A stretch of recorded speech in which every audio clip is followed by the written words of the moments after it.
welcome back to my channel. Jadi, hari ini saya akan melanjutkan pembahasan yang kemarin.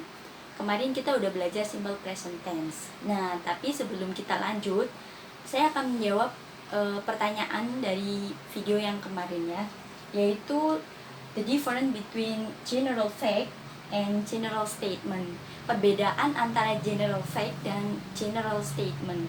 Nah, jadi kalau yang general fact ini, kita itu berbicara tentang kebenaran yang semua orang secara umum itu tahu. Misalkan nih, bumi itu bulat, semua orang tahu kan kalau bumi itu bulat. Nah, selanjutnya misalkan bumi itu mengelilingi matahari. Lalu juga ada matahari terbit dari timur lalu tenggelam di barat. Nah, itu semua adalah general fact yang mana tanpa kita perlu penjelasan lagi pun orang tahu kalau bumi itu bulat. Nah, begitu. Jadi selanjutnya yang general statement. Kalau general statement ini pernyataan umum yang seperti saya contohkan kemarin, they sleep. Kita hanya menuliskan they sleep tanpa ada keterangan waktu dan lain sebagainya. Itu pernyataan umum aja.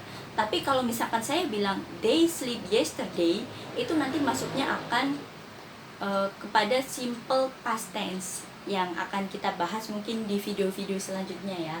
Jadi kalau misalnya kita cuma ngomong, oh I need take a rest, saya butuh istirahat, itu termasuk kepada general statement. Atau yang seperti saya bilang kemarin, he is a good teacher, itu juga termasuk ke dalam general statement. Jadi pernyataan umum tanpa ada keterangan waktu atau embel-embel lain. Jadi kayak ngomong biasa aja gitu. Makanya si simple present tense ini itu sering digunakan saat kita speaking, karena memang sesimpel itu gitu. Jadi yang general statement ini segala pernyataan yang nggak ada keterangan waktu gitu ya teman-teman.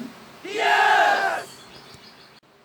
Oke guys, sekarang kita akan bahas ini, aturan penambahan s atau is dalam simple present tense. Karena kemarin kan kita udah belajar tuh. Dan untuk subjek she, he, dan it itu kan di belakang kata kerjanya harus ditambahkan s atau is. Nah, sekarang kita akan bahas tentang aturannya. Jadi kita akan lebih gampang lagi untuk menentukan mana kata yang harus ditambahkan s dan mana kata yang harus ditambahkan is. Oke, kita lihat ini. Untuk kata kerja yang berakhiran dengan ch, sh, x, z, s atau o, itu perlu ditambahkan is. Nah, setelah ini saya akan kasih contohnya ya. Yes! Nah, saya di sini sudah menuliskan masing-masing contoh untuk setiap akhiran ini ya. Yang pertama adalah ch, watch. Watch akhirnya adalah ch. Bila ditambahkan is, maka akan menjadi watches. Dalam kalimatnya misalkan she watches television every night, itu bisa. Selanjutnya adalah sh,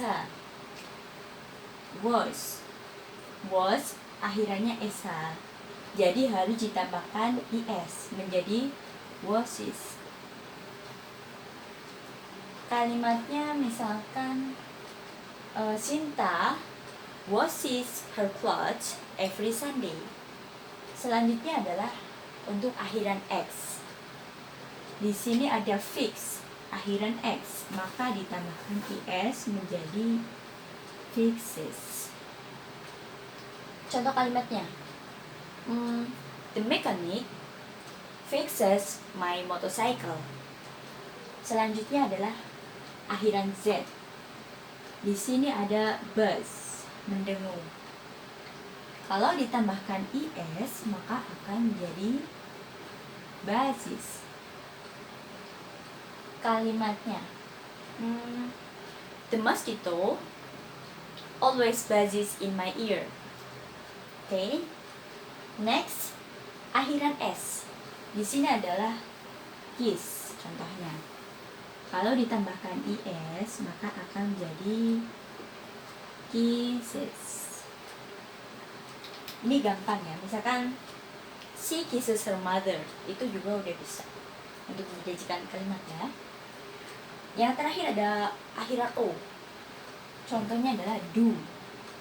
Bila ditambahkan dengan is maka akan menjadi does. Kalimatnya, she does her homework every night. Oke? Yes! Oke, sekarang untuk kata kerja yang berakhiran dengan huruf Y. Jadi jika sebelum huruf Y itu adalah huruf mati atau huruf konsonan, maka Y-nya itu diganti dengan huruf I. Lalu belakangnya ditambahkan IS. Contohnya, study. Sebelum huruf Y adalah huruf D, huruf mati atau konsonan. Maka akan menjadi studies. Y-nya diganti I, lalu ditambahkan IS. Selanjutnya ada carry. Carry akan menjadi carriers. Y-nya diganti I, lalu ditambahkan IS. Karena apa? Karena sebelum Y ini huruf mati, yaitu huruf R ya. Lalu ada fly. Fly maka akan menjadi apa? Flies. Y-nya diganti I, lalu tambahkan IS karena sebelum Y ini adalah huruf L, huruf konsonan. Dan ini ada lagi reply. Menjadi replies. Jadi Y-nya sama diganti menjadi I, lalu ditambahkan IS karena sebelum Y ini adalah huruf L. Itu ya teman-teman semua. Yes! Oke guys, jadi yang terakhir untuk kata kerja berakhiran dengan huruf Y adalah jika sebelum huruf Y ini adalah huruf vokal A, I, U, E, O, maka cukup tambahkan dengan huruf S di belakangnya. Ini contohnya. Di sini ada by. Sebelum huruf Y adalah huruf U, yaitu huruf vokal kan. Jadi cukup ditambahkan dengan S saja. Selanjutnya ada play. Sebelum Y adalah huruf A, huruf vokal. Sama, cukup ditambahkan S di belakangnya. Lalu ini ada say. Sebelum Y huruf vokal. Sama juga cukup ditambahkan dengan huruf S di belakang.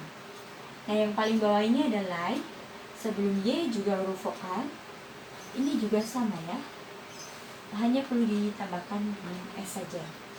Jadi yang perlu diingat adalah jika sebelum huruf Y adalah huruf vokal, maka cukup ditambahkan dengan S. Begitu teman-teman semua. Nah, ini semua tadi adalah aturan untuk memudahkan kita menentukan apakah kata kerja itu perlu ditambahkan ES atau hanya perlu ditambahkan S saja. Begitu. Nah, untuk video kali ini sekian dulu ya teman-teman.